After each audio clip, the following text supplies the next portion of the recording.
Tenho o prazer de receber o Maurício Ribeiro, jornalista, e o Lucas, modelo, que também vai participar dessa ação que acontece agora essa semana. Maurício, muito boa noite. Obrigado pela sua presença, viu? Neto, nós te agradecemos aí a você, a toda a sua equipe que estão tão bem nos recepcionando nessa noite aí. Obrigado. Lucas, boa noite. Tudo bem? Boa noite, tudo bem? Tudo jóia? Eu agradeço também a oportunidade de estar aqui. Boa noite, pessoal. Boa noite, obrigado. bem-vindo. A gente vai falar, né? É um ato que vai acontecer, é o ato em memória às vítimas do Holocausto, celebração pelos 80 anos de fechamento do Auschwitz, que é tão importante, e obviamente que a Associação Memorial Amigos de Sião está fazendo esse ato aqui e a gente achou super importante estar divulgando e estar apoiando também. Vamos conversar um pouquinho sobre isso, Maurício, até para a gente falar. A gente sabe que a gente tem a presença, né, justamente dessa atmosfera de lembrança para que isso nunca mais aconteça. Né? Vamos falar um pouquinho sobre isso, por gentileza. Neto, é a 7ª edição do ato. O ato é uma ideia que não é nova, não é exclusiva de Piracicaba, ele acontece em muitas cidades do mundo. Normalmente nessa data, porque 27 de janeiro de 45 foi a data que as tropas do exército russo entrou em Auschwitz, libertou os prisioneiros que estavam ali e é tida como uma data muito significativa para o final da Segunda Guerra Mundial. Então, as Nações Unidas instituíram essa data como dia de lembrança do Holocausto. E a gente procura observar aqui em Piracicaba, esse ano pela 7ª vez, com um ato simbólico, um ato significativo, justamente para isso que você falou, para que a gente relembre e não permita que torne a acontecer, que volte a acontecer, seja por uma questão do nazismo, ou seja por uma questão de outras correntes extremistas que nos cercam e que tentam fazer com que as pessoas se desentendam, os grupos se degladiem. A gente já vive numa sociedade tão fragmentada, tão dividida, então eu penso que toda oportunidade que a gente tenha de conversar um pouco sobre coexistência pacífica é muito válida, e o ato vale para isso também. Maurício, já vamos aproveitar, vamos falar quando acontece o ato, aonde acontece, e agregando a isso outras participações. E o Lucas está aqui também para falar sobre isso também. Mas quando acontece, por gentileza? 25, como a data é festiva, né? Não digo festiva, mas a data observada é segunda-feira 27, nós vamos observá-la no dia 25, sábado, às 10 da manhã, no hall do Teatro do Engenho. Legal. Por que nós não fazemos dentro do teatro? Porque não tem uma conotação de algo para ser assistido. Perfeito. Nosso objetivo é que quem vai ao ato vai participar. Então, para que fique uma coisa muito mais democrática, muito mais acessível, nós estaremos todos juntos no mesmo patamar no hall do teatro, e dentro desse ato acontece simbolicamente o acendimento, Neto, de 7 velas. Olha só. Cada vela simboliza um grupo que foi perseguido pelo nazismo, foi aprisionado, foi tido como opositor do sistema nazista, do regime nazista. Então a gente faz essa observação com 2 aspectos: lembrança pelos que foram e celebração pelos que sobreviveram. Em uma das velas é em lembrança dos negros que foram perseguidos na Alemanha também, né? E o Lucas é o representante da comunidade negra escolhido esse ano, convidado esse ano, para fazer o acendimento dessa vela. Ô Lucas, vamos falar um pouco sobre isso também, né, Lucas? Tão importante que a gente tem essa relação, né, do que foi, né, o Holocausto, do que foi, né, essa mentalidade, né, que moveu aí um país, não só um país, mas vários países, de perseguição, né, e obviamente os negros também foram perseguidos, presos, enfim, toda aquela barbárie que a gente já sabe. Mas fala um pouquinho de ter tá representando e ter esse momento também dessa lembrança, né, para que tenha e combata, né, obviamente o racismo que está atrelado a esse momento trágico da humanidade, né? Sim. Então, eu acho que, além da questão de estar lá representando a comunidade negra, é muito importante lembrar que a gente serve ali também, a gente está ali como exemplos, como motivação para outras pessoas. Sim. Pessoas que querem, que estão lutando contra o racismo, que sofrem todos os dias. Sim. E não é fácil. A gente já passou por diversas situações e é algo histórico. Tem o racismo dentro das comunidades, em relação a tudo, faculdade, eu já fiz faculdade também, então é muito complicado a gente está dentro dos ambientes. Hoje a gente conseguiu alcançar lugares que seriam inimagináveis para a gente. Então, para mim, além de representar a comunidade negra, eu estou ali como exemplo e dando força para outras pessoas que querem alcançar, que querem chegar e vão conseguir. Legal, muito Acho bom. que, Lucas, especialmente essa representatividade são para as crianças, né? Sim. Para os mais jovens, Sim, né? exatamente. Para os negros, para os pretos que estão crescendo nessa sociedade, né? Queria Sim. que você falasse também como você vê, né, no momento atual da nossa sociedade, a questão do racismo e qual que é a perspectiva para essas crianças. Então, eu acho que em relação ao racismo estrutural que a gente tem, que a gente passa, que a gente vem sofrendo há anos, em relação a isso, dentro da sociedade, muitas coisas melhoraram e muitas coisas precisam ser melhoradas. Por exemplo, como eu havia falado, tem ambientes que a gente não frequentava, que a gente não podia entrar, que a gente não podia estar participando, eventos, você não via negros ocupando lugares de poder, chegando em patamares que muitas pessoas acham que a gente, pela questão da melanina, a gente não conseguiria alcançar, a gente não conseguiria estar ali, conquistar as coisas. E isso é um diferencial gigantesco para a gente hoje.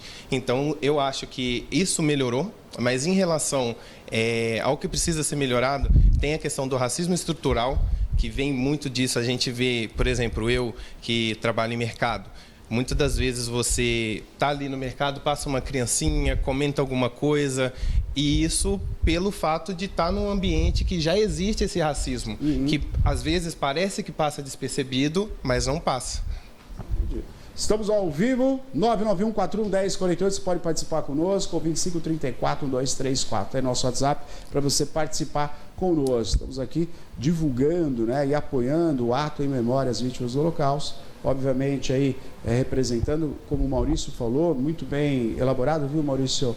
Representando todas as pessoas que foram perseguidas, né, pelo nazismo e todo esse ar que ainda continua e reverbera, por incrível que pareça. Sabe, Maurício, eu estava lembrando, não sei se você vai lembrar, se tiver a matéria, a gente até coloca, até para o Maurício comentar, a questão do tempo atrás, a Polícia Federal, em uma ação no Rio Grande do Sul, se não me engano, acabou desarticulando uma cúpula... Célula nazista. Nazista, cara. Sim. É exatamente o que o Lucas falou. É surreal. Essa coisa, ela está no meio da nossa sociedade que passa desapercebido. Só não passa desapercebido, como você falou, do racismo estrutural. Sim. Essa é a pior situação. Tá Tá enraizado. ali, é normal, é só isso. Só que isso vai sustentando situações como essa que você acabou de falar, que rolou com você, cara. Exatamente. E aí, Maurício, por isso tem que lembrar, por isso que a gente não pode deixar de lembrar. Exato. E tem a matéria, abre para nós, A gente tem imagens no aí, Sul, inclusive, Neto, porque a Polícia Civil do Rio Grande do Polícia Sul Civil, né? prendeu 7 lideranças de grupos nazistas. Isso foi após meses de investigação que a Polícia Civil do Rio Grande do Sul deflagrou a Operação Acelerare, a fase 3. O resultado foi a prisão de 7 pessoas que, por apologia ao nazismo e associação criminosa. O trabalho foi realizado por cerca de 100 policiais na ocasião. Eles foram coordenados pela delegada Tatiana Bastos, diretora da Divisão de Proteção ao Idoso e Combate à Intolerância, e titular da Delegacia de Polícia de Combate à Intolerância. A operação faz parte do Programa Nacional de Enfrentamento às Organizações Criminosas, do projeto Impulse, por meio da qual a Secretaria Nacional de Segurança Pública e do Ministério da Justiça e Segurança Pública apoiou a Polícia Civil do Rio Grande do Sul, com esforços aí das polícias de São Paulo, Paraná e Ceará, para cumprimento de mandados de busca e apreensão e mandato de prisão preventiva, com foco em desarticular a organização criminosa na prática de apologia ao nazismo. A gente tem essas imagens aí, Neto, do que foram... Artefatos, né? Do que foram apreendidos. Agora, Maurício, é por isso que tem um ato como esse, por isso que vocês hoje se organizaram justamente para agregar toda a sociedade. Diferente disso, né? Que faz Põe outra imagem, por favor. Diferente disso, que isso aí é a escória da sociedade. Se faz escondido, se faz para permanecer um pensamento trágico, cruel.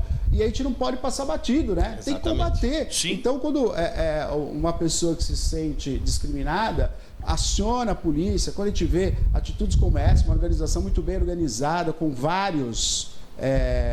com a cúpula que foi totalmente desarticulada, mas fazendo, né, esses atos, tem que ir para cima mesmo, tem que denunciar, né? Exato, Lucas? como bem disse o reverendo Martin Luther King, o que nos incomoda aos ouvidos não é o barulho dos maus, mas é o silêncio dos bons. Então, se nós que temos uma visão de perpetuar, né, bons valores, relembrar o que aconteceu, para evitar que torne a acontecer, nos calarmos um ano que não se faça. Pois é. O ato é um ano perdido de educação das novas gerações, inclusive. Sim. Não é? A gente morou 6 anos na Alemanha. Uau. Eu e a Maria, 6 anos trabalhando lá e morando na Alemanha. Todos os canais de TV, a cabo, TV aberta, que a gente conhece aqui, todos eles, em algum momento da sua programação, eles exibiam documentários do que foi o nazismo. Diariamente, Maurício. Necessário. A gente falava, vamos todo dia, daí, obviamente, conversando, né, com alemães e tal. E aí eles explicaram, não, isso daí tem que ser, a gente não pode esquecer. Eles falavam, os alemães. E é um passado muito recente, Neto. Exatamente. Muito próximo. E eles sofreram também. Sim, eu tenho um brasileiro que a gente conheceu, Exato. Maurício e Lucas, casado com uma brasileira, ele é alemão, na verdade. E ele contou o que era, contou situações assim, que ele fala, Neto, é detestável, parte de um pensamento, que é um pensamento comum, Sim. só que ele usou esse pensamento comum para convencer uma nação inteira. A gente não percebe isso, a gente não aprofunda certo pensamento. Né? E aquilo que você falou, mas isso daí não é sim, é daí que parte, né, Maurício? Exatamente. É desse pensamento distorcido que vira o que virou, o que foi a Segunda Guerra, São né? pequenas concessões que socialmente vão se fazendo, vão se permitindo, né? Hitler não surgiu da noite para o dia, ele construiu toda uma linha filosófica, né? E muita gente não foi a favor, não. Muita gente foi contra. Muitas famílias alemãs, inclusive, detestaram o tipo de postura. Sim. Mas, naquele contexto, naquele momento, precisavam se calar até por preservação da própria vida. Maurício, eu queria que você comentasse a respeito desses símbolos, né? A gente viu que hoje você está com kippá, isso. E essa corrente. Exato. Com a estrela que você já me ensinou que corretamente não é uma estrela. Explica pra gente. E falar do seu parentesco. Você Sim. é neto? Eu sou bisneto. Isso, sou bisneto de uma avó judia, né? Na verdade, assim, Neto, vou contar uma história rápida para vocês aqui, que foi uma das bases que me levou a visitar Israel em 2016. Não é?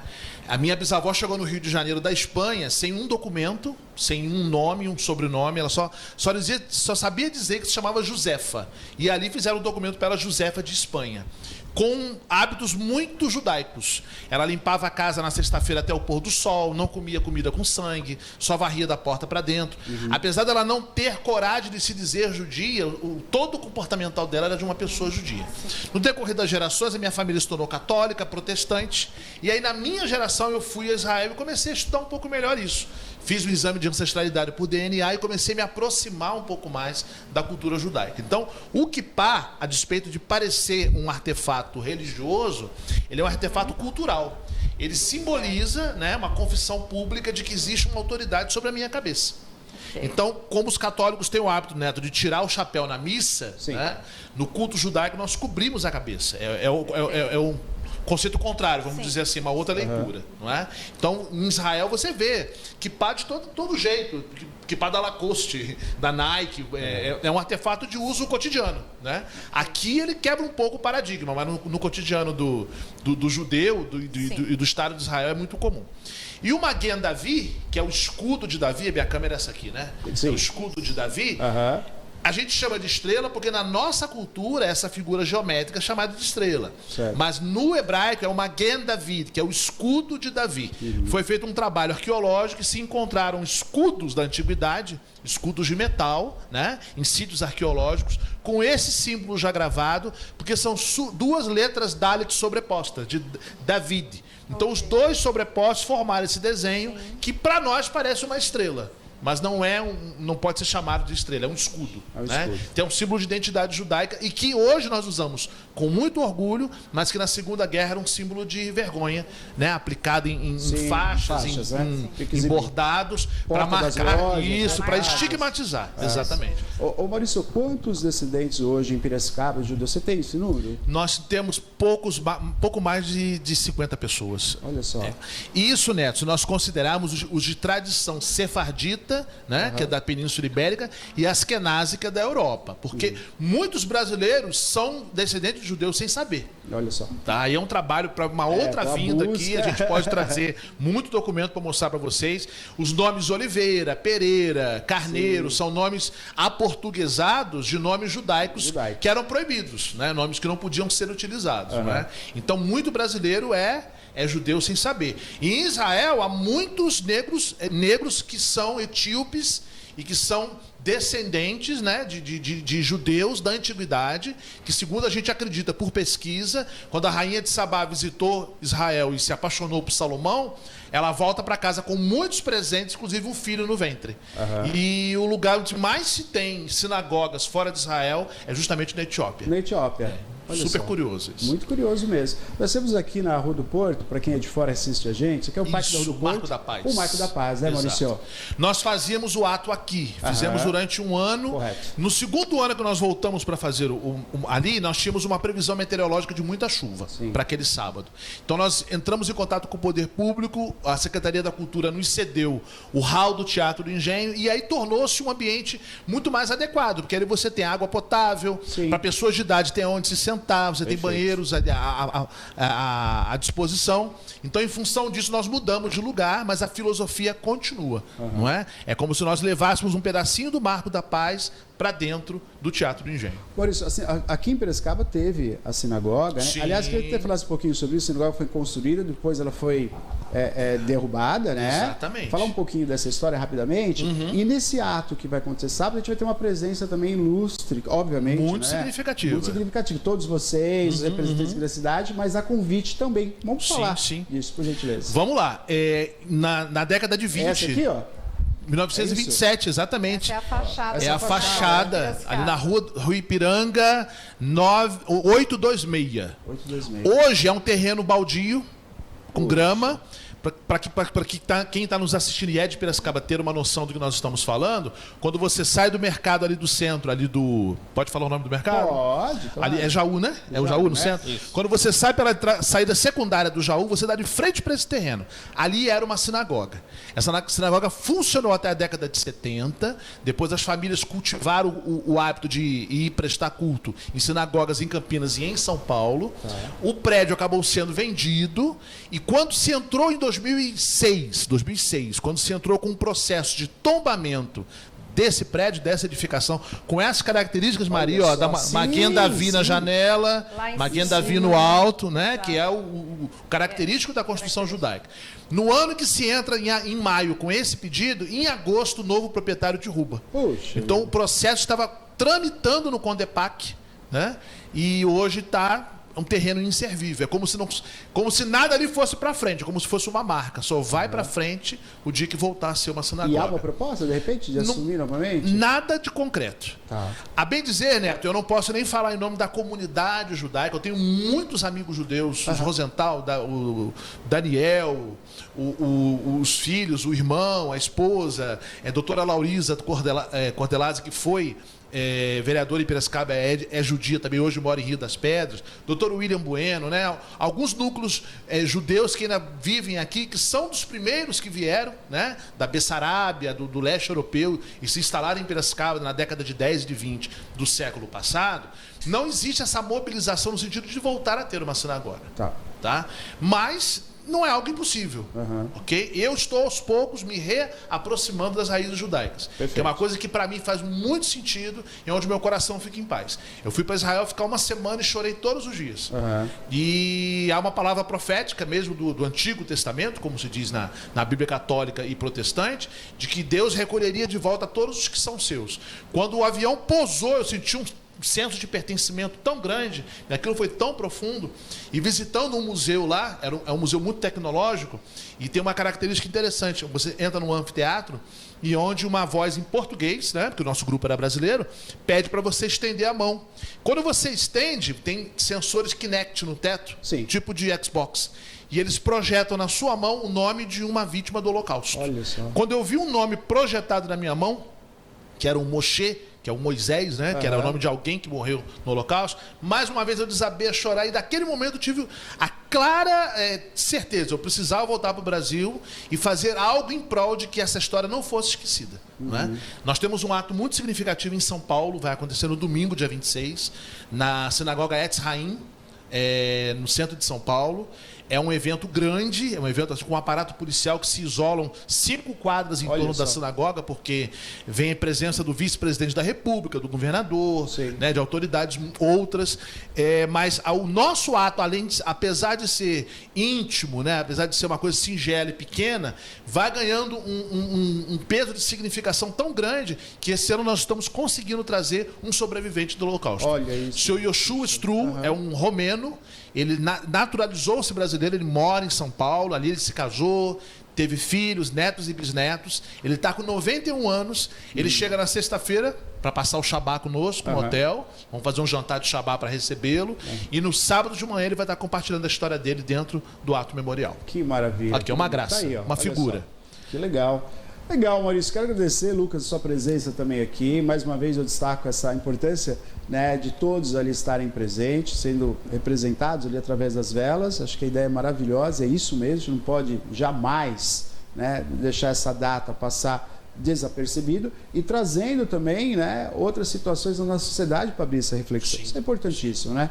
Agora, sábado às 10 horas, dia 25 de janeiro, lá no Teatro Erotides, aberto a todos. Aberto, né? A todos. Quem vier, de onde vier, que venha em paz. Muito bom. Nós até tivemos umas questões aí de rede social nos últimos dias. Eu precisei me posicionar com muita tranquilidade e austeridade, mas eu não ia deixar ninguém sem resposta, né? Tá. Questionaram por que nós não fazemos um ato em prol das crianças palestinas que estão morrendo na guerra. É válido, é justo. Quem quiser organizar pode nos convidar que a gente vai. Tá certo. Com o maior respeito. As pessoas confundem o que é a tradição, o que foi essa situação ruim, péssima, mas você atualizou isso de uma maneira muito interessante. Acompanhei, viu, Maurício?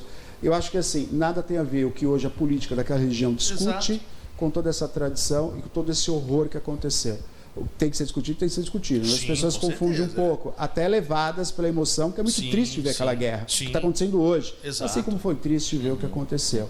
Então tem que se posicionar, tem que falar mesmo, você agiu perfeitamente, mas a gente tem que pensar que os que hoje estão ali à frente, nada tem a ver com todo esse simbolismo, com toda a sua emoção quando você pisou na Terra Sagrada. Poxa. Tem nada a ver com isso. É verdade. Né? É outra coisa. Parabéns, Maurício. Eu que agradeço, Neto. Muito obrigado não apenas pelo espaço que você nos abriu, mas por todo o apoio como imprensa, e aguardamos vocês e toda a sua audiência lá também. Estaremos lá. Lucas, valeu. Prazer Muito te conhecer, obrigado. viu? Prazer todo meu. Parabéns aí pelo seu posicionamento, cada vez mais, e buscando cada vez mais isso aí que você nos representa agora, Sim. né? Que é deixar de lado toda essa diferença que está enfiada na nossa sociedade, que tem que acabar com isso mesmo. Tem que São acabar atitudes com como isso. essa, nessa organização que a gente vê cada vez mais. Parabéns, viu? Muito obrigado. Valeu!